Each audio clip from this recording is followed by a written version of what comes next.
Le Togo devant la Côte d'Ivoire, l'Afrique du Sud, le Rwanda, le Kenya, selon le rapport Women Business Handler de la Banque mondiale. Le pays se classe à la 2e position des économies d'Afrique subsaharienne sur l'indice du cadre juridique en faveur des femmes avec un score de 79,33 sur 100 derrière l'île Maurice. Alors Crido, sur quelle base le Togo obtient-il ces résultats de la Banque mondiale? Oui, il faut dire que la nouvelle méthodologie d'évaluation de la Banque mondiale sur la thématique les femmes, l'entreprise et le droit a 3 piliers essentiels. Et le premier pilier, c'est justement le cadre juridique. Et le cadre juridique, ça fait allusion aux lois et règlements qui sont votés, légiférés dans le pays. Et c'est sur ce volet que le Togo a fait cette performance remarquable en comptabilisant 79,3 points sur 100. Et la plus forte note, vous l'avez dit, c'est l'île Maurice qui a 82,3 sur 100. Donc, ce premier pilier, c'est la visibilité, c'est la communication qui a été faite. Mais il y a également un autre pilier dans les critères d'évaluation de la Banque mondiale.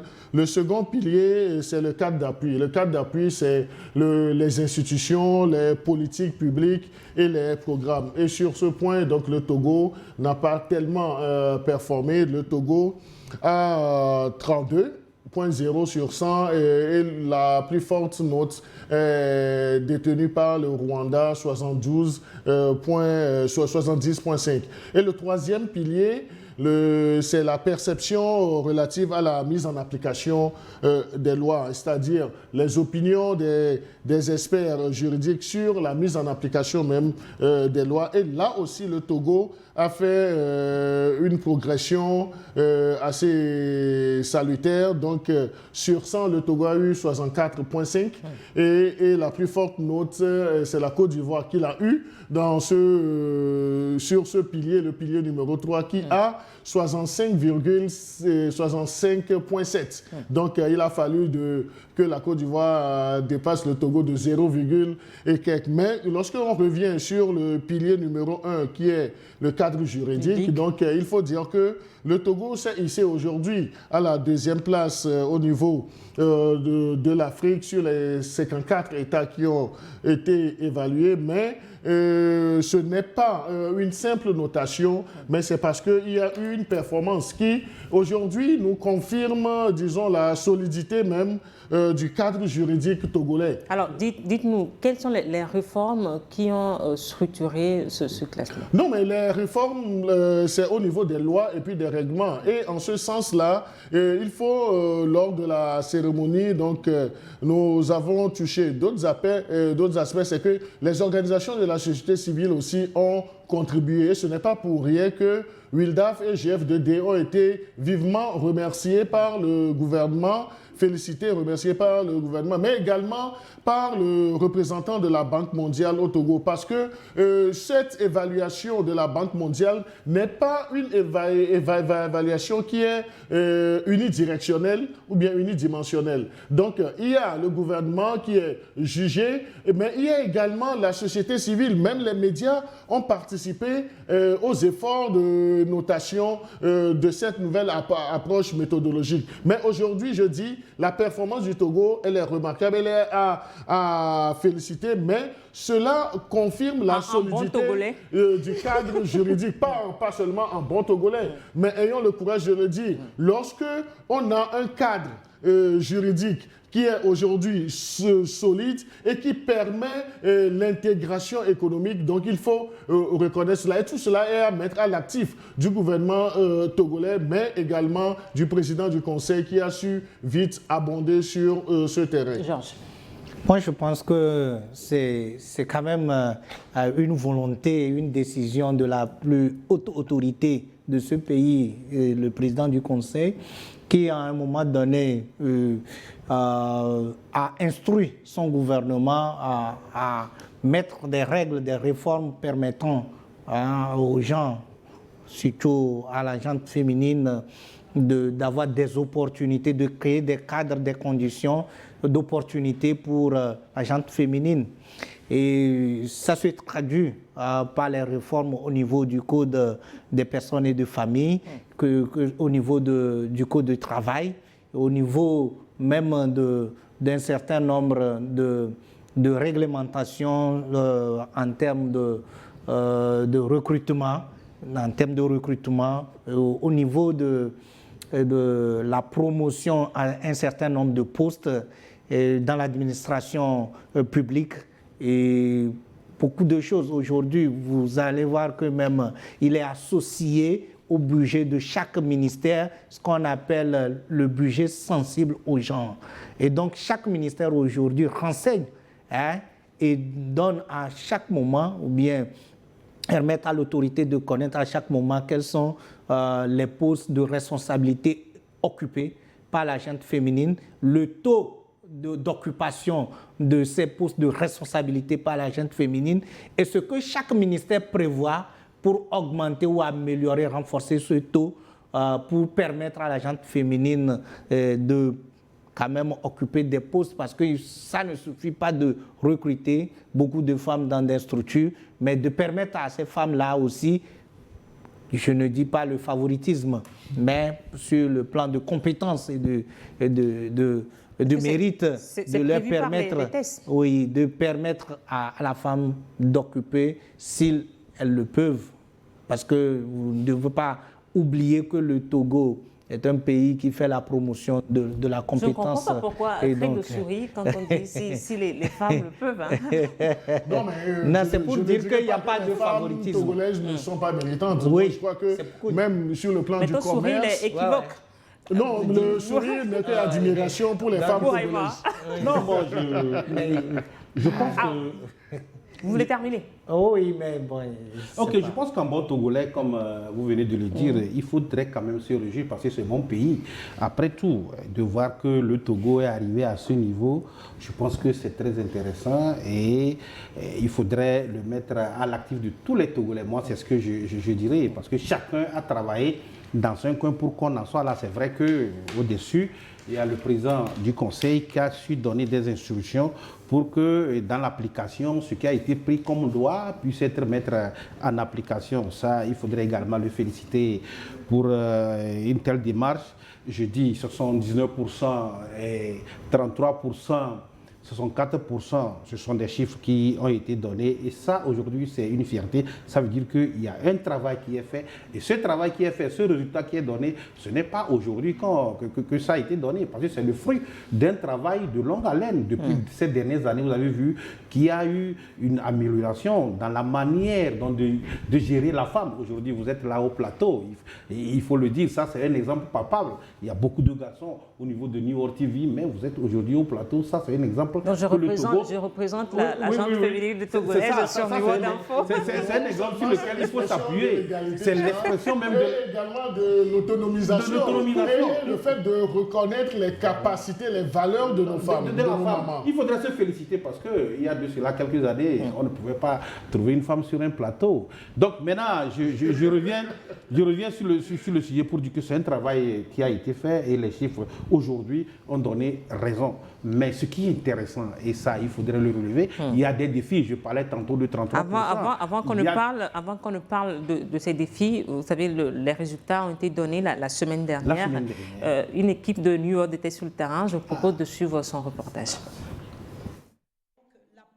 Dans cette salle remplie, le Togo célèbre sa nouvelle position dans le rapport Women Business Law. Deuxième en Afrique et première au sein de l'UEMOA de la CEDEAO, ce nouveau classement confirme la solidité du cadre juridique togolais en matière d'égalité économique. Il positionne le Togo parmi les économies africaines les plus avancées dans la promotion des droits économiques des femmes. Le pays enregistre ainsi des performances particulièrement élevées dans plusieurs domaines avec un score juridique parfait. Sur le pied de perception d'application, le Togo affiche un score de 64,54, supérieur à la moyenne régionale, témoignant d'une relative cohérence entre les textes et leur application sur le terrain. Ce positionnement est le fruit d'un travail législatif soutenu et courageux. Entre 2023 et 2025, le Togo a engagé des réformes structurelles majeures, dont plusieurs ont un impact direct sur l'emploi et la participation économique des femmes. Le premier facteur de ces résultats, c'est la volonté politique. C'est la volonté politique affirmée au plus haut niveau, celle du président du Conseil qui a fait de l'égalité du genre une de ses priorités. En outre, il faut souligner qu'une structure spéciale dédiée à l'évaluation ou au suivi des indicateurs de Women Business and Law a été mise en place avec la définition d'un plan d'action clair et détaillé. Ces résultats ne doivent pas nous amener à rester dans l'autosatisfaction. Nous devons poursuivre la dynamique des réformes. Nous l'avons vu tout à l'heure. Les défis et les marges de progression restent encore importants, notamment dans l'effectivité réelle des droits sur le terrain, le renforcement des structures d'accompagnement ainsi que les perceptions liées à l'application des droits. Ces performances résultent d'une étude approfondie et d'une analyse comparative des lois sur l'emploi et la croissance inclusive. Le rapport souligne aussi les progrès accomplis en matière de parentalité et d'entrepreneuriat féminin portés par des réformes ciblées engagées ces dernières années. Des résultats dont les mobiles restent dans la volonté manifeste des autorités togolaises. Le rapport Women Business and Law, qui est à sa 11e édition, constitue l'une des références mondiales les plus rigoureuses et les plus influentes en matière d'égalité économique entre les femmes et les hommes. Alors Bourayma, le Togo a donc prouvé sa capacité à réformer. Comment faire vivre sur le terrain le droit inscrit dans ces documents? C'est aussi là le problème et c'est intéressant lorsque je suivais Madame la ministre qui a reconnu quand même qu'il y a des défis à relever et qu'il ne faudrait pas dormir sur nos lauriers. C'est intéressant. Ça veut dire que dans l'applicabilité, il y a un souci et tout le monde le sait. Ce n'est pas toutes les lois qui ont été votées qui s'appliquent sur le terrain. Ça, c'est un défi énorme qu'il faudrait relever pour combler quand même et permettre aux femmes de pouvoir donner le meilleur d'elles-mêmes. C'est très important. Et n'oubliez pas que ces femmes contribuent, mis à part le fait qu'il y a le volet social, ces femmes peuvent contribuer également à redonner vie à notre économie, à booster notre économie. Et on l'a vu, aujourd'hui, il y a des femmes agriculteurs, je ne sais pas si on dit agricultrices, il y a des femmes agriculteurs qui sont là aujourd'hui et qui font un travail exceptionnel. Il y a nos mamans, nos sœurs qui font un travail exceptionnel. Lorsque vous les suivez, la manière dont elles se battent, c'est très intéressant. Je pense qu'il faut, les lois qui ont été votées, il y a certaines qui ne sont pas appliquées. C'est pourquoi on parle d'écart. Quelles lois sont appliquées aujourd'hui?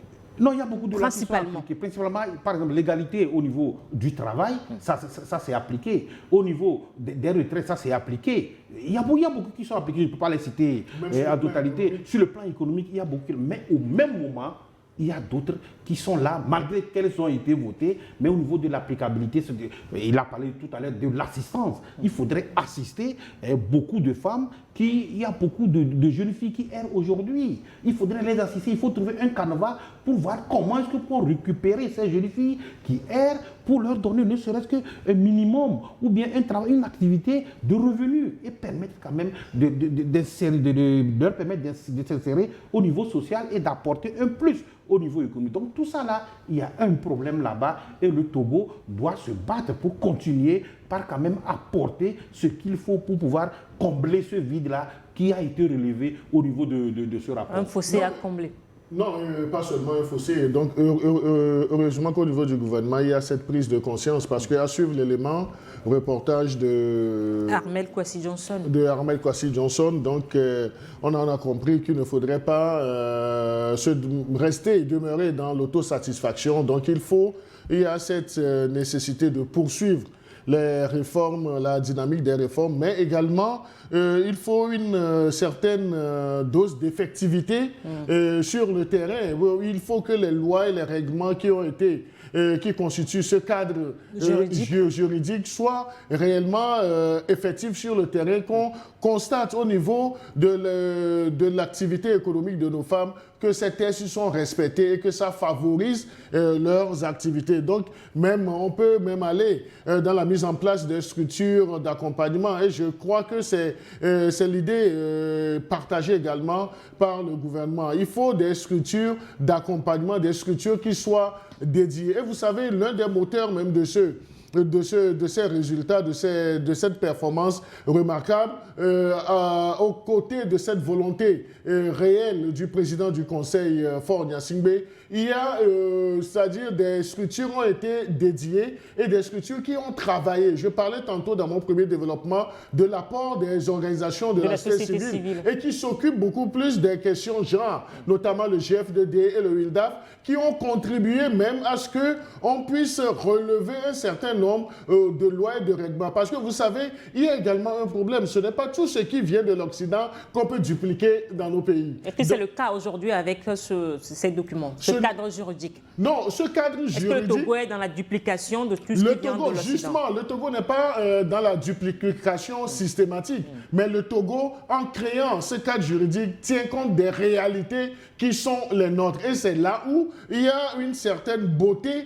dans les résultats que nous avons. Maintenant, il y a un autre aspect. Nous avons un très bon score. Le Togo a eu un très bon score. Mais le gouvernement est conscient, selon moi, à suivre le reportage, qu'il faut consolider ces acquis. Et consolider ces acquis voudrait revenir à un point. Donc, il faut accélérer la mise en œuvre de ces réformes sur le plan cadre juridique. Il faut permettre à ce que les femmes et les jeunes filles soient vraiment autonomes et que la politique qu'on va implémenter puisse répondre, puisse leur faciliter, disons, cette chance-là. Parce qu'il y a un volet, il y a un plan qui va même, si nous considérons juste l'année 2026, donc je crois que... Cette année, il faut développer, il faut faire plusieurs initiatives, mais qui soient structurantes. Et c'est le bien fondé même de ce programme qu'on appelle Suède Plus. Georges. Je pense que... passer du droit écrit au droit vécu. Oui, en fait, si nous le prenons comme ça, je vais dire tout simplement qu'au-delà des postes de responsabilité, je voudrais préciser aussi qu'il y a l'autonomisation de la femme, l'accès au financement et au crédit des femmes. Mais il faut aussi préciser que... Dans le cadre des réformes structurelles qui ont permis au Togo d'avoir ce classement. Exactement. Et il faut aussi préciser qu'il faut une prise de conscience au niveau de la gente féminine aussi. De la part des femmes elles-mêmes. Oui, parce que quand nous parlons des défis, nous ne parlons pas des défis structurels seulement, mais il faut aussi parler de la gente, parce que vous avez posé une question, quels sont certains défis ou bien certaines lois qu'on a votées, qu'on n'a pas pu mettre en application. Je peux vous dire qu'au niveau électoral, il y avait une réglementation sur le fait qu'il y a parité sur la liste électorale, parité hommes et femmes, mais il faut voir sur le terrain. Ce n'est pas possible d'avoir les femmes qui acceptent de se mettre sur la liste électorale. De s'engager en politique. Oui, politiquement. Et vous savez, donc, ces tests ont été déjà prises par l'autorité et la mise en application devient très compliquée, non pas parce qu'il n'y a pas la volonté, parce que la gente même n'a pas quand même, il n'y a pas de disponibilité, en ce sens qu'on puisse mettre ces lois-là ou ces règlements en pratique. Voyez-vous? Donc il faut vraiment peut-être aussi les accompagner les femmes, apprendre quand même les taureaux par les cornes, à saisir les occasions, les opportunités qu'offrent les plus autorités de ce pays, et ça va permettre d'améliorer le score de 33% qui est la mise en application des réformes. Donc c'est important pour nous aujourd'hui, que ce soit au niveau du gouvernement, il y a déjà la volonté, on l'a vu, accentuée, quand même renforcée, mais au niveau même du genre F aussi, il faut vraiment un travail, puisque moi je le dis, à un moment donné, il ne faut pas qu'on rentre dans le favoritisme, et ça va même faire en sorte que quand nous rentrons dans le favoritisme, l'essence même du travail bien fait va être bâclé, dégradé. Et là, ce n'est pas ce qu'on veut comme score, avoir de score de 100%, mais sur le terrain, que les gens ne donnent pas, c'est pas ce que nous voulons. Je pense que par rapport à ce résultat, il faudrait que les compatriotes, tout le monde comprend que c'est un travail qui a été un travail collégial, que tous les Togolais ont contribué.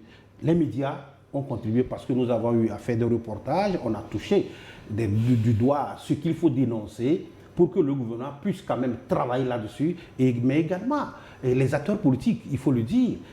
Lorsque le gouvernement est là, il y a une partie de ces acteurs politiques qui constituent un contrepoids. Je veux parler de l'opposition qui a eu à travailler, à dire un certain nombre de choses, à dénoncer un certain nombre de choses et qui ont permis que le gouvernement prenne en compte ces choses-là aujourd'hui et qui a favorisé. Donc, c'est un travail de tous les Togolais par rapport à ce résultat que les gens ne pensent pas que non, ce qui a été fait là, bon, c'est pour le gouvernement.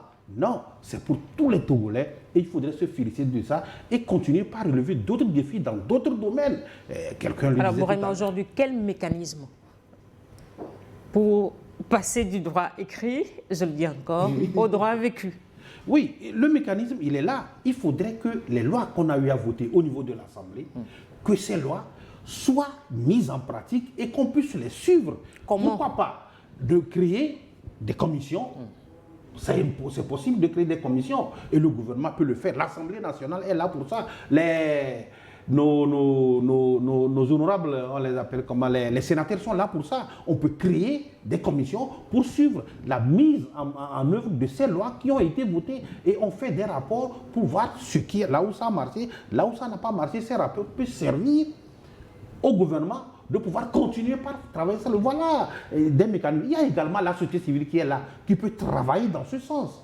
Et le gouvernement peut associer la société civile. Le gouvernement peut associer les médias pour qu'on puisse mettre ne serait-ce que des mécanismes, peut-être des mécanismes au niveau régional et qui vont apporter ne serait-ce que des solutions, ne serait-ce que des rapports et permettre au gouvernement d'avoir une idée générale de ce qui est fait, de ce qui n'est pas fait, de ce qui est mis en application, de ce qui n'est pas mis en application. Et c'est comme ça qu'on peut évoluer.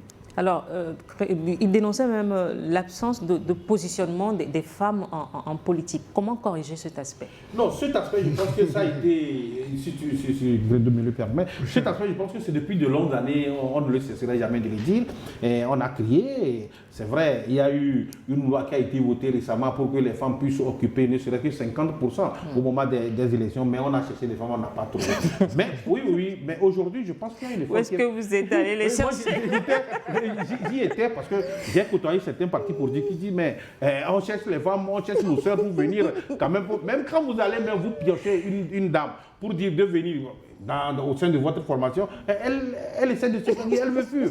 Donc c'est un travail qu'il faudrait aussi faire dans ce sens. Et il y a des dames qui sont là, qui peuvent faire ce travail-là. Il y a Madame Adjamabou qui fait un travail exceptionnel. Elle peut ne serait-ce que initier des trucs comme ça sur toute l'étendue du territoire, ne serait-ce qu'aller rencontrer ces dames, l'agence féminine, et leur parler de l'importance pour elles de s'impliquer. Pas que Madame Adjamabou, il y a la vice-présidente de l'ANC, qui est aussi là.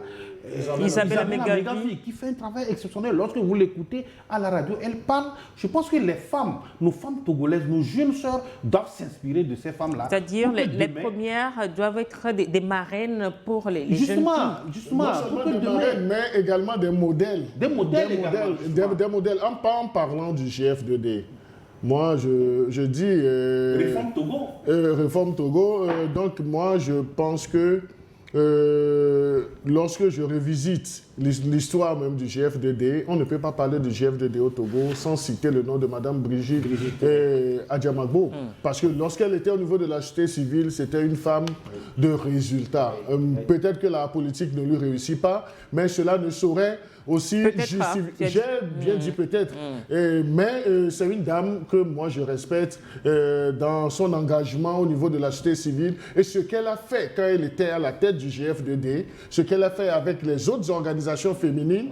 Donc, je crois qu'elles ont essayé de soulever des montagnes. Donc, on a aujourd'hui, et c'est sur cette lancée que les actuels dirigeants de ces organisations de la société civile sont en train de marcher. Donc, il faut dire, et je puis vous dire sur ce plateau que les résultats obtenus par le Togo ne sont pas uniquement et exclusivement les efforts du gouvernement, mais c'est parce que GF2D, vous êtes c'est d'accord parce que tous les trois? Wildaf, c'est parce que les femmes ont veillé nuit et jour jusqu'à des heures impossibles en apportant leur touche, disons, aux textes de loi, aux règlements qu'on doit implémenter dans notre pays. Et c'est là où il faut dire que lorsqu'on est ensemble sur un certain nombre de sujets, on peut réussir là-dessus. Nous ne sommes pas sans savoir que selon le recensement général de la population et de l'habitat, édition 2022, vous savez, le taux de représentativité des femmes, les femmes représentent 51,3% de la population. Donc, si on investit dans les femmes, donc je crois qu'on peut valablement développer ce pays. Et c'est la vision du président du Conseil. Des tests à vulgariser également. C'est intéressant. J'ai vu certaines dames au niveau du parti et de la majorité qui se sont organisées également. L'Union pour la République. Oui, qui font un travail exceptionnel, qui arrivent à regrouper les dames pour leur parler quand même, ne serait-ce que de la politique, mais également du social. C'est une manière quand même d'éveiller ces dames. Voilà, il faut de ces activités-là sur toute l'étendue du territoire pour qu'on puisse... Mais vous également, vous pouvez le faire. Sauf que le cadre juridique ne se limite pas à la politique.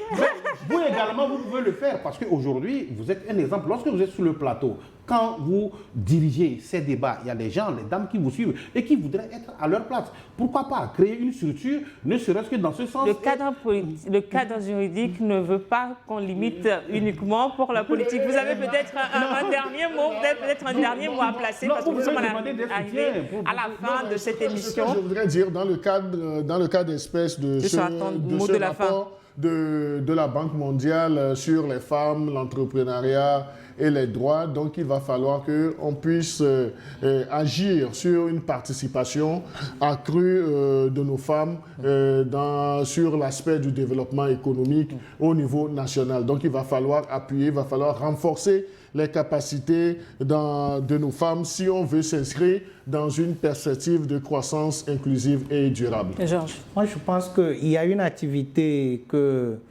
j'ai regardée. C'était une femme pilote là, du Togo qui a fait tourner. Je pense que c'est des choses comme ça qu'il faut multiplier. Qu'il faut faire des tournées, aller dans les milieux reculés, aller dans les écoles. Ça commence au bas âge. L'ambition se crée au bas âge, à l'école primaire ou au secondaire. Les filles commencent à s'imaginer à des postes de responsabilité. C'est ce qu'il faut créer. Sinon, si la personne a déjà pris cette tangente de femme ménagère, ça risque de compliquer la tâche même s'il y a des opportunités, des occasions. Un travail que vous promettez de faire en tant que vice-président du parti. Oui, pas seulement vice-président, mais en tant que maire, dans le plan de développement communal, nous prévoyons faire des activités pour pouvoir renforcer les femmes, vulgariser les tests, parce qu'aujourd'hui, vous savez, la majorité de la population est constituée de la gente féminine. Et là, quand vous mettez à dos, en marche cette majorité, vous ne faites pas du bien à votre collectivité. Rapidement. Oui, au-delà de tout, je pense qu'il faut féliciter ces braves femmes togolaises. Elles travaillent. Il faut le dire, je le dis sur ce plateau, lorsque vous suivez... vous circulez un peu à peu près sur toutes les territoires, vous savez que vous allez comprendre comment les femmes travaillent. Félicitations à vous, les braves femmes togolaises, mais comptez sur nous. Elles sont géniales. Oui, elles sont géniales. Comptez sur nous. Le message est passé. Nous sommes prêts à vous accompagner. Bourahima Tchaboré, DP, le messager Credo TT, journaliste, analyste politique, Georges Ewo, vice-président du parti politique clé, Cercle des leaders émergents. Merci à vous trois d'être passés sur ce plateau. Merci également à vous qui êtes restés à notre compagnie. À très bientôt sur votre chaîne. Félicitations.